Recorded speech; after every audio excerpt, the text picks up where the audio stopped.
Trouvez-moi le propriétaire, a hurlé mon père en plein milieu du hall luxueux du domaine.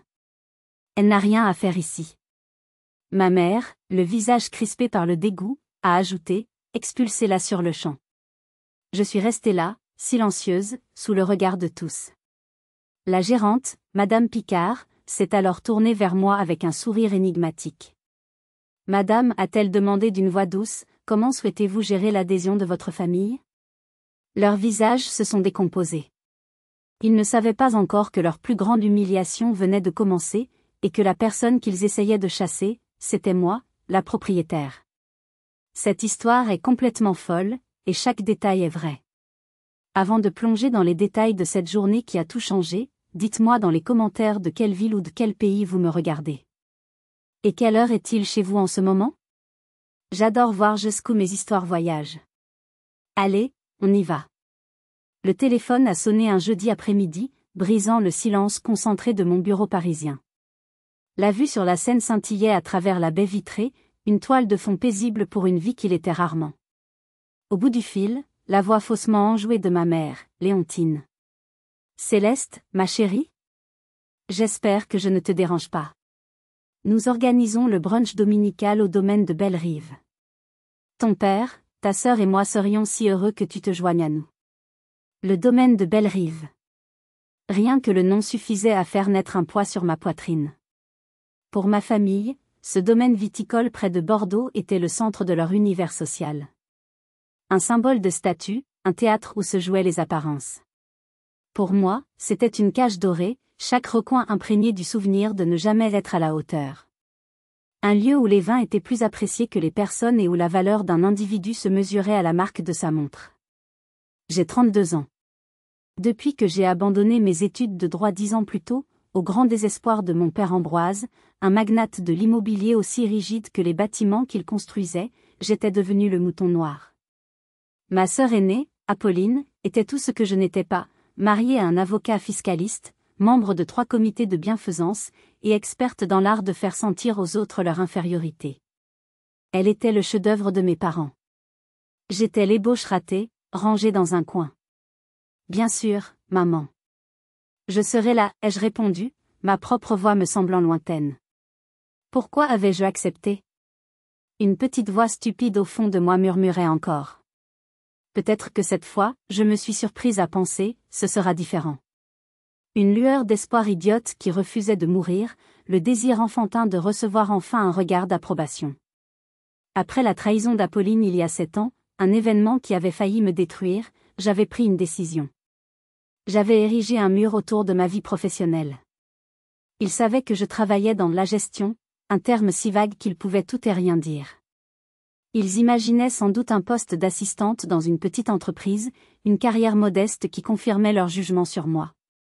Ils ne posaient jamais de questions précises, et je n'offrais jamais de détails. Cette ignorance mutuelle était devenue notre zone de confort.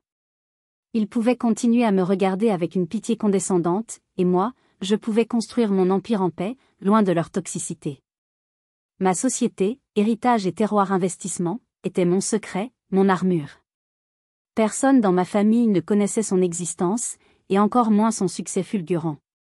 Pendant que je préparais ma petite valise pour le week-end, choisissant délibérément une robe en lin simple mais élégante, je sentais une appréhension grandir. C'était toujours la même chose. L'anticipation, puis la déception. Le cycle était aussi prévisible que les saisons. Je savais que ma tenue serait jugée, mes choix de vie passés au crible, mon célibat commenté à demi-mot.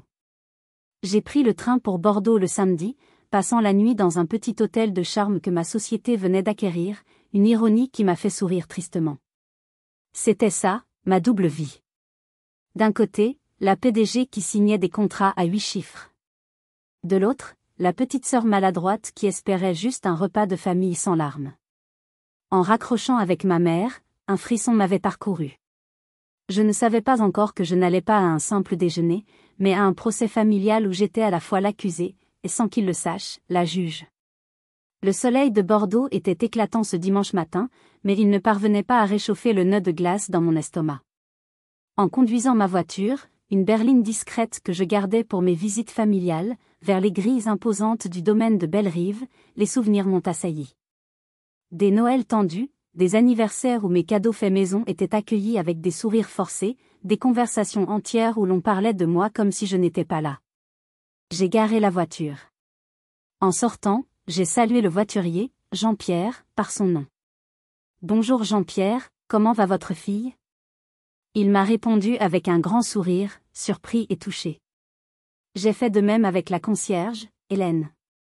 Pour ma famille, le personnel était invisible. Pour moi, ils étaient les vrais piliers de cet endroit. Je les ai vus de loin, installés à leur table habituelle sur la terrasse ombragée, surplombant les vignes qui s'étendaient à perte de vue. Un tableau parfait de la bourgeoisie provinciale. Mon père, Ambroise, lisait le supplément économique du Figaro. Ma mère, Léontine, ajustait ses perles. Ma sœur, Apolline, tapotait sur son téléphone, probablement en train de documenter ce moment charmant pour ses réseaux sociaux. J'ai pris une profonde inspiration et j'ai avancé. Le premier à me voir fut mon père. Son regard a quitté son journal et s'est posé sur moi. J'ai vu son expression changer. Le masque de contentement s'est fissuré, remplacé par un froncement de sourcils. Son regard a balayé ma robe en lin de haut en bas. Il s'est durci. Le silence s'est installé à leur table. Céleste, a-t-il dit, sa voix forte et tranchante, faisant se retourner quelques personnes aux tables voisines. Tu te crois au marché ? La phrase a flotté dans l'air, chargée de mépris. J'ai senti mes joues s'empourprer. Je me suis arrêtée à quelques mètres de la table, comme figée sur place. Ma mère a posé sa flûte de champagne. Ma chérie, nous sommes au domaine, pas à la plage. Tu n'avais rien d'autre à te mettre ? Sa voix était douce, presque mielleuse, ce qui la rendait encore plus cruelle. Apolline a levé les yeux de son téléphone, un petit sourire suffisant aux lèvres. Laisse-la, maman. Elle fait ce qu'elle peut avec ses moyens. Elle a ensuite ajouté, pour que j'entende bien, au moins, la couleur est jolie. C'était sa spécialité, le compliment empoisonné, l'insulte déguisée en gentillesse. Je suis restée silencieuse. Que pouvais-je dire ? Chaque mot serait une munition pour eux. Chaque justification serait une preuve de ma faiblesse. Tu ne vas pas t'asseoir avec nous habillés comme ça, a décrété mon père. C'est une honte. Pense à notre réputation. Que vont penser les Durand à la table d'accent grave côté ? J'ai jeté un regard discret au Durand. Monsieur Durand était un concurrent de mon père. Il me regardait avec un intérêt non dissimulé, savourant clairement notre drame familial. La honte que mon père voulait m'infliger était en train de rejaillir sur lui, mais il était trop aveuglé par sa propre indignation pour le voir. C'est toi qui m'as invité, ai-je finalement dit, ma voix plus basse que je ne l'aurais souhaité. Je t'ai invité en supposant que tu avais un minimum de savoir-vivre, a-t-il rétorqué, sa voix montant d'un cran. Visiblement, j'ai eu tort. Encore une fois. Chaque mot était un coup. Encore une fois. Cette petite phrase résumait 10 ans de déception. 10 ans à être le projet raté, l'erreur dans leur plan de vie parfait. Je sentais les larmes me monter aux yeux, mais je les ai ravalées. Pas ici. Pas devant eux. Ce n'était pas la robe. Ça n'avait jamais été la robe. C'était moi. Mon existence même, mes choix, tout ce que j'étais, constituait une offense à leur monde parfaitement ordonné. Et la blessure la plus profonde n'était pas encore venue. Apolline s'apprêtait à y enfoncer le couteau. Le silence était pesant. Les autres clients sur la terrasse essayaient de ne pas nous regarder, mais je sentais leur regard curieux sur moi. J'étais devenu le spectacle du dimanche. C'est alors qu'Apolline, avec son talent inimitable pour trouver le point le plus sensible et appuyer dessus, a pris la parole. « Ne t'en fais pas, papa, a-t-elle dit d'un ton faussement conciliant. Elle essaie juste de faire de son mieux avec ses petits boulots. D'ailleurs, Céleste, tu fais toujours tes petits gâteaux pour les salons de thé ? Le coup a été si précis, si cruel, qu'il m'a coupé le souffle. Mon esprit a été projeté 7 ans en arrière. J'avais 25 ans et toute l'énergie du monde. Après avoir quitté la fac de droit, j'avais mis toutes mes économies et mon âme dans la création d'une petite entreprise de traiteur-pâtissier. Ça s'appelait « Les douceurs de Céleste ». C'était modeste, mais c'était à moi. Je travaillais 18 heures par jour, les mains couvertes de farine et le cœur rempli d'espoir. Pour la première fois de ma vie, j'étais fière de ce que je construisais. L'entreprise commençait à se faire un nom à Bordeaux. Et puis, j'ai décroché le contrat de mes rêves, fournir les desserts pour le gala de charité annuel de la Fondation des vins de Bordeaux. C'était énorme. Une validation. Une chance de prouver à tout le monde, et surtout à moi-même, que j'avais fait le bon choix. J'en avais parlé à ma famille, avec une excitation naïve. Ma mère avait souri poliment. Mon père avait marmonné que c'était bien, mais que, le droit, c'était plus sûr. Apolline, elle, m'avait félicité avec un enthousiasme qui, avec le recul, aurait dû m'alerter. Elle faisait partie du comité d'organisation du gala. 2 jours avant l'événement, j'ai reçu un appel glacial de la présidente de la fondation. Le contrat était annulé. Confuse, le cœur battant, j'ai demandé pourquoi. Elle était hésitante, mais a fini par lâcher le morceau. Écoutez, mademoiselle, des rumeurs sont parvenues au comité. Des rumeurs concernant un manque d'hygiène dans vos cuisines, et l'utilisation d'ingrédients de mauvaise qualité pour réduire les coûts. J'étais anéantie. C'étaient des mensonges. Des mensonges purs et simples. J'ai protesté, j'ai offert de faire visiter mes locaux, mais la décision était prise. Ils ne pouvaient pas prendre de risques avec leur réputation. J'ai su immédiatement. Je n'avais aucune preuve, mais je savais. C'était Apolline. Sa jalousie, déguisée en inquiétude pour l'image de la famille, l'avait poussée à me saboter. Elle ne supportait pas l'idée que je puisse réussir en dehors du chemin qu'ils avaient tracé pour moi. Un petit succès de ma part était une remise en question de son propre monde parfait. L'annulation de ce contrat a eu un effet domino. Les rumeurs se sont répandues. D'autres clients sont devenus méfiants. En 6 mois, les douceurs de Céleste a mis la clé sous la porte. J'ai tout perdu. J'étais brisée, endettée, et profondément seule. Ce jour-là, j'ai juré 2 choses. Premièrement, je me relèverai. Deuxièmement, ma famille ne saurait jamais rien de ma nouvelle vie. Plus jamais je ne leur donnerai une arme pour me blesser. Le souvenir était si vif qu'il m'a fait tressaillir. Je suis revenue au présent, sur cette terrasse ensoleillée qui ressemblait soudain à une arène. Le sourire narquois d'Apolline me confirmait qu'elle savait exactement ce qu'elle faisait. Elle ne me rappelait pas seulement un échec, elle me rappelait sa trahison. Cette trahison passée m'avait presque détruite. Mais elle m'avait aussi appris une chose, comment me battre. Et cette fois, je n'allais pas reculer. Mon silence a semblé encourager mon père. Il a interprété ma quiétude non pas comme de la maîtrise, mais comme de la soumission. Pour lui, la bataille était déjà gagnée. Il ne lui restait plus qu'à parachever son triomphe en m'expulsant publiquement. Ça suffit, a-t-il tonné, se levant de sa chaise. Sa haute stature projetait une ombre sur la table. Je ne tolérerai pas cette humiliation un instant de plus. Madame Picard, a-t-il aboyé en direction de l'entrée du bâtiment principal. Appelez la sécurité. Quelques têtes se sont tournées brusquement. Le mot « sécurité » avait une résonance particulière dans ce lieu feutré où les problèmes étaient censés être réglés avec discrétion. Il n'a même pas attendu de réponse. Il a contourné la table et s'est dirigé d'un pas décidé vers le hall d'entrée, tel un général partant au combat. Ma mère et Apolline sont restées assises, ma mère affichant un air de martyr, comme si ma simple présence lui causait une douleur physique, et Apolline savourant le spectacle, son téléphone probablement déjà en main pour raconter le dernier drame familial à ses amis. Une partie de moi voulait tourner les talons et disparaître. M'enfuir, pleurer dans ma voiture et ne jamais revenir. C'est ce que l'ancienne Céleste aurait fait. Mais l'ancienne Céleste était morte il y a 7 ans, dans les ruines de sa pâtisserie. J'ai suivi mon père à l'intérieur. Le hall du domaine était spectaculaire. Marbre au sol, lustre en cristal, tapisseries anciennes. C'était un monument à la richesse et au pouvoir. Mon père se tenait déjà au comptoir de la conciergerie, s'adressant d'un ton impérieux à Madame Picard, la directrice générale du domaine. Une femme d'une 40aine d'années, toujours impeccablement vêtue, dont le professionnalisme était légendaire. Et je veux qu'elle soit raccompagnée hors de la propriété immédiatement, concluait mon père. Madame Picard m'a aperçu derrière lui. Son expression est restée neutre, mais j'ai vu une lueur d'inconfort dans ses yeux. Monsieur Renaud, a-t-elle commencé d'une voix calme. Mademoiselle Céleste est votre invitée. La politique du club est. Elle n'est plus mon invitée, l'a-t-il coupé. Je révoque mon invitation.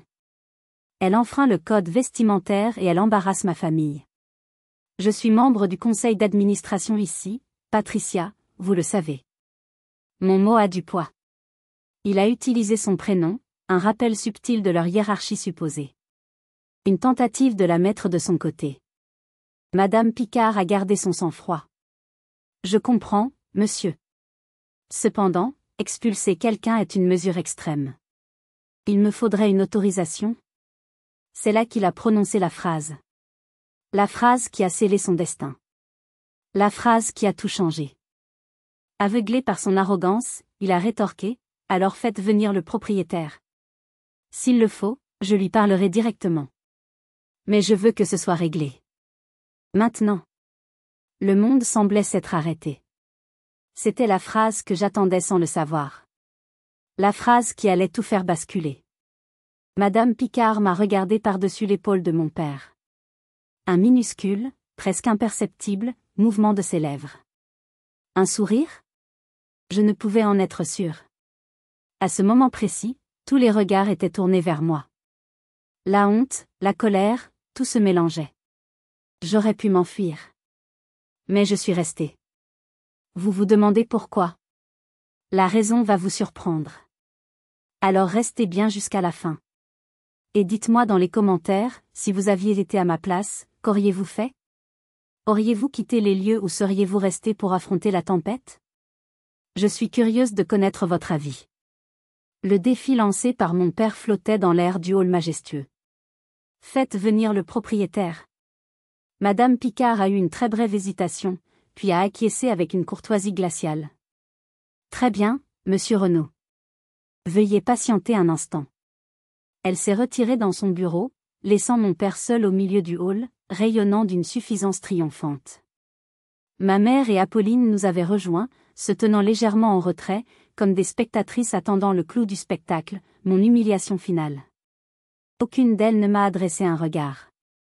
Pour elles, j'étais déjà effacée du tableau. Mon cœur battait à tout rompre. Non pas de peur, mais d'une sorte d'adrénaline mêlée d'une profonde tristesse. C'était donc ça. C'était la véritable image de ma famille. Prête à me jeter dehors, à me renier publiquement pour une simple robe en lin. Les minutes se sont étirées, devenant insupportables. Mon père consultait sa Rolex, tapant du pied avec impatience. Chaque seconde de silence semblait amplifier la tension. Enfin, la porte du bureau s'est rouverte. Madame Picard est réapparue. Mais elle n'était pas seule. À ses côtés se tenait un jeune homme en costume impeccable, une mallette en cuir à la main. Mon père l'a à peine regardé. C'était Gaspard, mon bras droit, mon chef de cabinet. L'homme qui connaissait tous mes secrets d'affaires. Mon père s'est redressé. Alors? Le propriétaire arrive? Le propriétaire est déjà là, monsieur, a répondu calmement Madame Picard. Mon père a froncé les sourcils, balayant le hall du regard. Où ça? Je ne vois personne. C'est alors que Madame Picard a fait quelque chose d'extraordinaire. Elle a fait un pas de côté, dégageant la vue. Et son regard s'est posé directement sur moi. Monsieur Ambroise, a-t-elle annoncé d'une voix claire et forte, qui a résonné contre le marbre. Vous vouliez parler au propriétaire. Permettez-moi de vous présenter. Madame Céleste Renaud, présidente de la société Héritage et Terroir Investissement, et unique propriétaire du domaine de Bellerive. Le silence. Un silence total, absolu. Si profond que j'entendais le bourdonnement des lustres au-dessus de nos têtes. Le visage de mon père a été une étude fascinante de décomposition émotionnelle. D'abord, l'incompréhension. Puis le déni, un petit rire étranglé qui s'est coincé dans sa gorge. Et enfin, le choc. Un choc si violent qu'il a semblé le vider de toute sa couleur. Il est passé du rouge de la colère à un blanc cireux. Quoi, a-t-il articulé, le mot à peine audible. C'est une blague, a sifflé Apolline, son téléphone lui glissant des mains pour s'écraser bruyamment sur le sol. Ma mère a porté une main à sa bouche, les yeux écarquillés d'horreur et d'incrédulité. C'est à ce moment que Gaspard s'est avancé. Il a ouvert sa mallette sur le comptoir de la conciergerie. Les documents sont ici, monsieur Renaud, a-t-il dit d'un ton professionnel. La société Héritage et Terroir Investissement a finalisé l'acquisition du domaine de Bellerive il y a 8 mois. Le montant de la transaction s'élève à 14 700 000 €. Il a sorti un autre dossier. De plus, un plan d'investissement de 8 200 000 € a été approuvé par Madame la Présidente pour la rénovation et la modernisation des installations. Il a commencé à énumérer les nouveaux cours de tennis que vous appréciez tant, monsieur. C'est un investissement de Madame. La rénovation du restaurant et de la cave à vin? C'est le capital de Madame. Le nouveau spa qui a ouvert le mois dernier et dont tout le monde parle? C'est la vision stratégique de Madame. Chaque « Madame » était comme un coup de marteau, détruisant la réalité de mon père. Il a pris les documents que Gaspard lui tendait, ses mains tremblant légèrement. Il les a parcourus, ses yeux fixant mon nom, ma signature, sur les actes notariés. C'était là, noir sur blanc. Indéniable. Le choc initial n'était rien comparé à ce qui allait suivre. Car maintenant, le pouvoir venait de changer de camp. Le silence dans le hall était assourdissant. Ma famille me fixait, leur visage un mélange de stupeur et d'horreur. Ils ne me voyaient plus comme la fille ratée, la petite sœur embarrassante. Ils me voyaient pour ce que j'étais devenue, une puissance. Une inconnue. Impossible. A répété mon père, sa voix un murmure rauque. Il secouait la tête, comme pour chasser une vision. Comment? Tu travailles dans un bureau. Tu es assistante. La pitié que j'aurais pu ressentir s'est évaporée, remplacée par une froide clarté. C'est ce que je vous ai laissé croire, ai-je répondu, ma voix stable pour la première fois de la journée. C'était plus simple. Pour tout le monde. Plus simple, a glapi ma mère, retrouvant un semblant de contenance. Tu nous as menti pendant des années? Je n'ai pas menti, ai-je corrigé. Je n'ai juste rien dit. Vous n'avez jamais posé de vraies questions. Vous étiez satisfait de l'image que vous aviez de moi, celle qui vous arrangeait. Apolline, pâle comme un linge, a ramassé son téléphone, l'écran fissuré. 14 propriétés. A-t-elle chuchoté, ayant sans doute entendu Gaspard parler de ma société. Tu possèdes 14 propriétés? 15, en fait, a précisé Gaspard sans lever les yeux de ses dossiers. Nous avons clôturé l'achat d'un hôtel de charme à Gordes hier matin. Madame Renaud est revenue de Provence spécialement pour ce brunch. Cette dernière information a semblé les frapper encore plus fort. Le fait que ce déjeuner, si anodin pour eux, était un événement programmé dans l'agenda d'une PDG. Mon père a finalement relevé la tête des documents. Son regard n'était plus arrogant. Il était perdu. Pourquoi? Pourquoi ne nous as-tu rien dit? La question, si longtemps redoutée, était enfin posée. Je l'ai regardé droit dans les yeux. Pourquoi? Père, il y a 5 minutes, tu essayais de me faire expulser de ma propre propriété par la sécurité.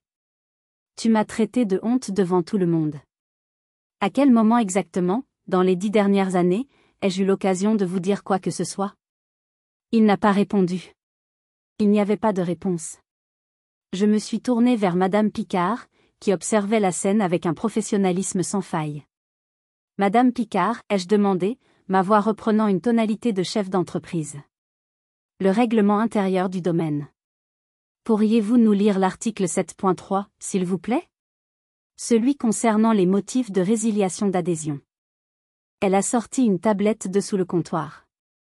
Elle a fait défiler un document et a lu d'une voix neutre, article 7.3, la direction se réserve le droit de résilier immédiatement l'adhésion de tout membre pour conduite inappropriée, harcèlement du personnel ou d'autres membres, ou tout comportement jugé préjudiciable à la réputation et aux valeurs du domaine.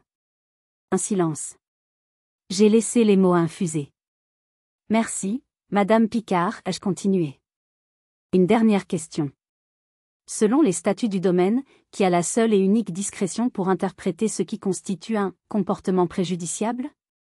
Son regard a croisé le mien. La propriétaire, a-t-elle répondu sans hésiter. Le mot a résonné dans le hall comme un coup de gong. La propriétaire. Moi. J'ai vu la compréhension, puis la panique, naître dans les yeux de mon père. Il a compris. Il a compris qu'il n'était plus le roi dans son château. Il était un simple membre, un membre dont le sort dépendait désormais de la fille qu'il venait de renier. Le jeu venait de changer. Et c'était moi qui fixais les nouvelles règles. Si vous êtes arrivé jusqu'ici, laissez un commentaire pour nous dire ce que vous auriez fait à la place d'OP. Vous pouvez aussi écrire simplement le chiffre 1 pour montrer que vous suivez encore. Et dites-nous, vous regardez cette histoire depuis quelle région ou quel pays? La panique dans les yeux de ma famille était presque palpable. Ma mère semblait sur le point de s'évanouir. Apolline se rongeait les ongles, un signe de nervosité qu'elle n'avait pas montré depuis l'enfance. Mon père, lui, luttait visiblement pour reprendre le contrôle. Son univers venait de basculer, et un homme comme lui ne pouvait tolérer une telle perte de pouvoir. J'ai pris une profonde inspiration. C'était le moment de vérité. Madame Picard, ai-je dit d'une voix calme mais ferme, veuillez suspendre, avec effet immédiat, l'adhésion de Monsieur Ambroise Renaud, Madame Léontine Renaud, et Madame Apolline Dubois. Durée de la suspension, 30 jours. Suspendre, a crié mon père, sa voix étranglée par l'indignation. Tu ne peux pas faire ça. Je viens de le faire, ai-je répondu froidement. De plus, votre position au conseil d'administration est conditionnée par votre statut de membre actif. Votre siège est donc également suspendu, en attente d'un examen plus approfondi de votre conduite. C'était le coup de grâce. Le conseil d'administration était sa chasse gardée, le symbole ultime de son statut au sein de la communauté. Le perdre était pire que de perdre l'accès au club. C'était perdre la face. C'est un abus de pouvoir, a-t-il fulminé. C'est une vendetta personnelle. J'appellerai mon avocat. Je te traînerai en justice. Sa réaction m'a surprise et m'a déçue, tout à la fois. Je m'attendais peut-être à un éclair de remords, à une excuse. Au lieu de ça, j'ai eu droit à des menaces. Il ne voyait toujours pas son erreur. Il ne voyait que son pouvoir qui lui échappait. Faites, ai-je dit simplement. Mon équipe juridique sera ravie de discuter avec le vôtre. Ils pourront notamment aborder la tentative d'expulsion forcée d'un propriétaire par un membre du conseil. Je pense que ce sera un cas d'étude intéressant. Il est devenu blême. Il savait que j'avais raison. Céleste, s'il te plaît, a supplié ma mère, les larmes aux yeux. Ne fais pas ça. Pense à la famille. Pense au scandale. La famille, ai-je répété, un rire amer m'échappant. Où était la famille, il y a 10 minutes quand vous me regardiez me faire humilier? Où était le souci du scandale, quand père criait pour appeler la sécurité? Elles n'ont rien répondu. J'ai fait un signe de tête à Madame Picard. Veuillez maintenant demander à la sécurité de raccompagner ces personnes à l'extérieur. En tant que membres suspendus, leur présence n'est plus autorisée sur la propriété. Les 2 agents de sécurité, qui s'étaient tenus discrètement à l'écart, se sont approchés. Ils étaient polis mais fermes. Monsieur Renaud, Madame, s'il vous plaît. Mon père m'a jeté un dernier regard. Il n'y avait pas de tristesse, pas de regret. Juste de la fureur pure et froide. Tu le regretteras, Céleste, a-t-il sifflé entre ses dents. Ceci n'est pas terminé. Ils ont été escortés vers la sortie, passant devant les regards médusés des quelques membres présents dans le hall. Le silence est revenu, plus lourd encore qu'avant. Je suis resté là, au milieu du hall, tremblant légèrement sous le coup de l'adrénaline. J'avais gagné. J'avais repris le pouvoir. Mais la victoire avait un goût amer. Ce n'était pas une réconciliation. C'était une déclaration de guerre. Et je savais, au fond de moi, que la contre-attaque ne tarderait pas. Mon père ne pardonnerait jamais une telle humiliation. Et ma sœur était encore plus dangereuse. Les jours qui ont suivi ont été un déluge. Mon téléphone n'arrêtait pas de sonner. Des appels de numéros inconnus, probablement des amis de mes parents. Des messages de cousins éloignés que je n'avais pas vus depuis des années, me parlant soudainement de l'importance des liens du sang. J'ai tout ignoré. J'avais besoin de temps pour digérer, pour penser à la suite. La menace de mon père concernant une action en justice était, selon mes avocats, du bluff. J'avais agi dans mon droit de propriétaire. Mais je savais qu'il ne s'arrêterait pas là. Un homme comme Ambroise Renaud a plus d'une corde à son arc. Cependant, la première attaque n'est pas venue de lui. Elle est venue d'Apolline. Et elle a été bien plus insidieuse. C'est Gaspard qui m'a alerté, 4 jours après l'incident. Céleste, tu devrais voir ça. Il m'a envoyé un lien vers un blog local très en vogue, Les Confidences de Bordeaux, connu pour ses potins sur la haute société de la région. Le titre de l'article était « Révolution de palais au domaine de Bellerive, une héritière mystérieuse impose sa loi ». Mon cœur s'est serré. L'article, écrit sous le couvert de l'anonymat, était un chef-d'œuvre de manipulation. Il me dépeignait comme une nouveau riche, sans scrupules, une femme d'affaires froide et calculatrice qui avait racheté un joyau du patrimoine local pour le transformer en un complexe bling-bling. Il parlait de changement, de mauvais goût, de la perte de l'âme, du domaine. Et puis venait le passage le plus venimeux. L'auteur citait une source interne, un membre de longue date dévasté par la tournure des événements. Cette source se plaignait de la nouvelle direction autoritaire et irrespectueuse des traditions. Elle racontait une histoire déformée de l'incident de dimanche, omettant la provocation de ma famille et me présentant comme une tyranne qui avait expulsé sa propre famille pour un simple différend vestimentaire. Je n'avais aucun doute. C'était la voix d'Apolline. Chaque mot, chaque tournure de phrase était empreinte de sa jalousie et de sa méchanceté. J'ai senti une vague de nausée me submerger. C'était sa vengeance. Elle ne pouvait pas m'attaquer sur le plan financier ou juridique, alors elle attaquait ma réputation. Elle essayait de me faire passer pour ce que notre famille craignait le plus, quelqu'un qui n'a pas de classe. Pendant un instant, la panique m'a saisi. Et si j'avais fait une erreur, ai-je demandé à Gaspard, ma voix tremblante. Et si je n'étais pas à la hauteur? Et s'ils arrivaient à monter tout le monde contre moi? C'était la première fois que je laissais paraître ma vulnérabilité devant lui. Il m'a regardé avec un calme rassurant. Céleste, vous avez transformé 14 entreprises au bord de la faillite en succès éclatants. Vous avez sauvé ce domaine de la mauvaise gestion. Ce ne sont pas les ragots d'une blogueuse qui vont définir qui vous êtes. La question n'est pas de savoir s'ils peuvent vous atteindre. La question est, comment allez-vous répondre? Il avait raison. La peur a laissé place à une détermination glaciale. Apolline avait choisi son arme, la perception publique. Très bien. C'était une bataille que je pouvais mener. Mais je n'allais pas la mener sur son terrain. Je n'allais pas me justifier, ni entrer dans un jeu de démenti sordide. Elle essayait de détruire ma réputation professionnelle. J'ai compris que la partie ne faisait que commencer. J'avais 2 choix, me défendre et entrer dans son jeu debout, ou répondre d'une manière qu'elle ne pourrait jamais anticiper. La stratégie d'Apolline était claire, me peindre comme une étrangère, une usurpatrice qui ne comprenait rien aux valeurs du domaine. Ma réponse devait être tout le contraire. Elle devait prouver, non par des mots mais par des actes, que je comprenais et respectais cet héritage mieux que personne. Gaspard, ai-je dit, le calme revenant en moi. Annulez mes rendez-vous pour le reste de la semaine.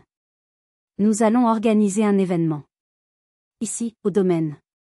Pour ce week-end. Il a haussé un sourcil. Un événement? Quel genre d'événement? Une journée, portes ouvertes, ai-je répondu. Mais pas pour le public. Pour la presse locale, les influenceurs gastronomie et art de vivre, et tous les membres du club. Nous n'allons pas parler de l'article. Nous n'allons même pas mentionner le conflit. Nous allons leur montrer notre vision. Pendant les 3 jours suivants, le domaine a bourdonné d'activité. Mon équipe et moi avons travaillé sans relâche. Nous n'avons pas organisé une conférence de presse ennuyeuse. Nous avons créé une expérience. Le samedi, les invités ont commencé à arriver, leur visage empreint de curiosité, pour certains, d'un peu de méfiance. À l'entrée, ils n'ont pas été accueillis par moi, mais par Jean-Pierre, le voiturier, et Hélène, la concierge.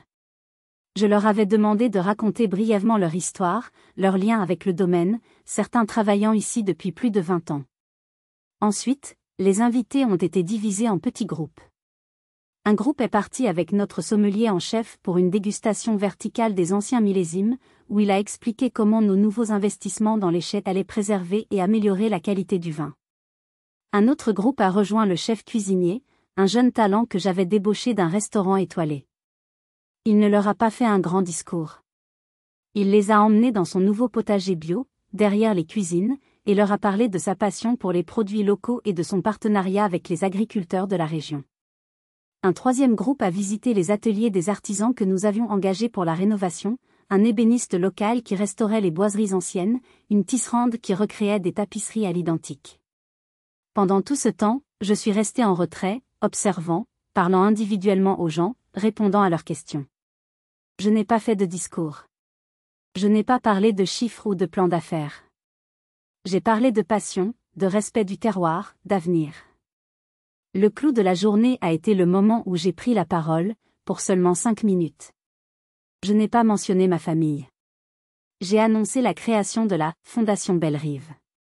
Une fondation financée par 5% des bénéfices annuels du domaine, dédiée à 2 choses, offrir des bourses d'études dans les métiers de l'hôtellerie et de la viticulture aux enfants du personnel, et financer la préservation de monuments historiques locaux. Je n'ai pas eu besoin de démentir l'article. L'événement parlait de lui-même. Il montrait que j'étais tout le contraire de l'image qu'Apolline avait essayé de créer. J'étais une bâtisseuse, pas une destructrice. J'honorais le passé tout en construisant l'avenir. C'était une réponse silencieuse, mais elle était assourdissante. Et je savais qu'elle atteindrait sa cible. L'événement a été un succès retentissant. Le lundi matin, la presse locale était dithyrambique. Les titres ne parlaient plus d'une héritière mystérieuse, mais d'une visionnaire discrète. Le blog Les Confidences de Bordeaux a publié un article de rétractation embarrassée, parlant d'un malentendu. La tentative de sabotage d'Apolline s'était retournée contre elle de la manière la plus spectaculaire qui soit. Elle avait voulu me jeter dans la boue, mais elle n'avait réussi qu'à me donner une plateforme pour briller. J'ai passé les jours suivants à gérer les retombées positives, de nouvelles demandes d'adhésion, des propositions de partenariat, des messages de soutien de la part de membres influents. J'étais épuisée, mais profondément satisfaite. J'avais gagné la bataille de l'opinion publique. Puis, le mercredi soir, alors que j'étais sur le point de m'endormir dans ma suite au domaine, mon téléphone personnel a sonné. Un numéro que je connaissais par cœur. Mon père. J'ai hésité. Une partie de moi voulait ignorer l'appel. Mais la curiosité l'a emporté. J'ai décroché, sans rien dire. Il y a eu un long silence à l'autre bout du fil. Puis, j'ai entendu sa voix. Elle était différente. Dépouillée de son arrogance habituelle. Fatiguée. Céleste ? Oui, ai-je répondu, ma voix neutre. Encore un silence. J'ai entendu un bruit de verre qu'on pose. Il était probablement dans son bureau, avec un verre de cognac. J'ai lu l'article dans le Sud-Ouest, a-t-il commencé. Et celui dans le Figaro. J'ai vu les photos de ton événement. J'ai attendu. La fondation, les bourses pour les enfants du personnel, le partenariat avec les artisans locaux. Il a énuméré les points comme s'il n'arrivait pas à y croire. Ce que tu as fait, d'un point de vue purement commercial, c'est brillant. C'était la première fois. La toute première fois de ma vie qu'il me faisait un compliment sur mon travail. Et il l'avait fait dans le seul langage qu'il comprenait vraiment, celui des affaires. Il ne me disait pas « je suis fier de toi », il disait « je reconnais ta stratégie ». Pour lui, c'était la même chose. J'ai parlé à Apolline, a-t-il continué, sa voix se durcissant légèrement. Je sais que c'est elle qui est derrière ce blog. J'ai honte. Honte de son comportement. Il n'a pas dit qu'il avait honte de son propre comportement, mais c'était un début. Un minuscule pas dans la bonne direction. Il reconnaissait que j'avais été attaqué injustement. Tu as géré ça, comme une professionnelle, a-t-il admis, et j'ai senti que chaque mot lui coûtait. Tu n'as pas paniqué. Tu as transformé une attaque en une opportunité. C'est ce que j'aurais fait. Et là, j'ai compris. En me voyant agir non pas comme sa fille, mais comme son égale dans le monde des affaires, quelque chose en lui avait bougé. Il ne me voyait plus comme une déception. Il me voyait comme une concurrente, une joueuse. Et dans son monde, c'était la plus haute forme de respect. Ce n'était pas de l'amour. Pas encore. Mais c'était une fissure dans le mur de mépris qu'il avait construit autour de moi pendant une décennie. Une petite fissure, mais à travers laquelle une lueur d'espoir pouvait peut-être passer. La fin de la période de suspension de 30 jours est arrivée. J'ai reçu 3 lettres d'excuses officielles, comme je l'avais demandé. Celle de ma mère était remplie de phrases sur l'amour maternel et les malentendus, une tentative de minimiser sa propre responsabilité. Celle de mon père était courte, factuelle, presque comme un document juridique, reconnaissant que son comportement était inapproprié pour un membre du conseil. La plus surprenante était celle d'Apolline. 2 lignes seulement. Je suis désolé pour le tort que mes actions ont pu te causer. Ce n'était pas mon intention. Le mensonge était si flagrant qu'il en était presque comique. J'ai organisé une rencontre. Pas au domaine, un terrain trop chargé de symboles. Ni chez eux. J'ai choisi un salon privé dans un restaurant neutre à Bordeaux. Ils sont arrivés ensemble, formant un front uni. L'atmosphère était électrique. J'ai commencé, sans préambule. J'ai lu vos lettres. J'ai décidé de réintégrer vos adhésions, à partir de demain. Un soupir de soulagement a parcouru la table. Ils pensaient que c'était fini, qu'ils avaient gagné. Cependant, ai-je continué, et leurs sourires se sont figés. Les choses ne seront plus comme avant. La confiance a été brisée, et elle ne se reconstruit pas avec une simple lettre. Il va y avoir de nouvelles conditions. Je me suis tournée vers ma mère et ma sœur. Vous deux, vous êtes les bienvenus au domaine en tant que membres. Mais toute remarque condescendante, toute tentative de saper mon autorité auprès du personnel ou des autres membres, et la suspension deviendra une expulsion définitive. C'est clair ? Ma mère a acquiescé silencieusement, les lèvres pincées. Apolline a regardé fixement la nappe. Puis, je me suis tournée vers mon père. Pour ce qui est du conseil d'administration, ta position est devenue intenable. Ta tentative de me faire expulser a créé un conflit d'intérêts majeur. Je ne démissionnerai pas, a-t-il dit, son vieil orgueil refaisant surface.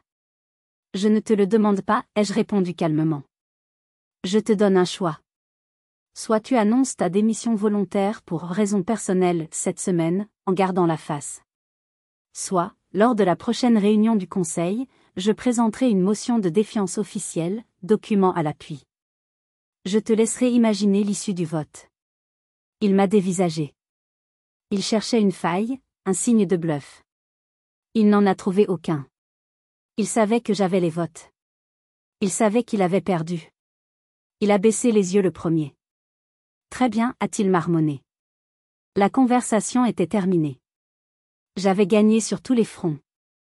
Mais en les regardant, je n'ai pas ressenti de triomphe. J'ai vu 3 personnes malheureuses, piégées dans leur propre prison d'apparence. J'ai vu ma mère, terrifiée à l'idée de perdre son statut. Mon père, un homme vieillissant qui voyait son pouvoir lui échapper. Et Apolline, dans son regard, j'ai vu pour la première fois non pas de la méchanceté, mais une sorte de vide.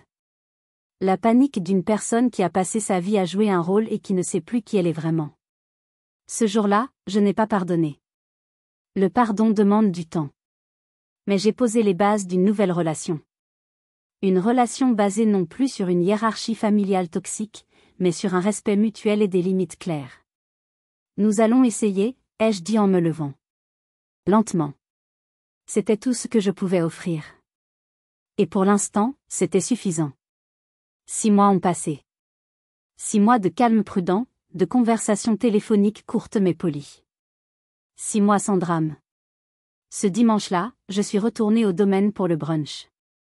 J'ai délibérément choisi de porter un jean de bonne coupe et un blazer. Confortable. Professionnel. Moi. Ils étaient déjà à table. La même table. Mais quand je suis arrivée, quelque chose d'inédit s'est produit. Ils se sont tous les 3 levés pour m'accueillir. Un petit geste, mais qui signifiait tout un monde. Céleste, a dit ma mère, avec un vrai sourire cette fois. Tu es radieuse. Le repas a commencé, un peu maladroitement. Nous avons parlé de la météo, du vin, de sujets sans importance. Puis, mon père s'est raclé la gorge. Ton projet à Gordes, a-t-il dit. J'ai vu les premiers plans dans un magazine d'architecture. C'est ambitieux. La façon dont tu intègres le bâtiment moderne à la pierre ancienne, c'est très astucieux. J'étais stupéfaite. Il avait fait des recherches. Il s'intéressait. Puis ce fut au tour d'Apolline.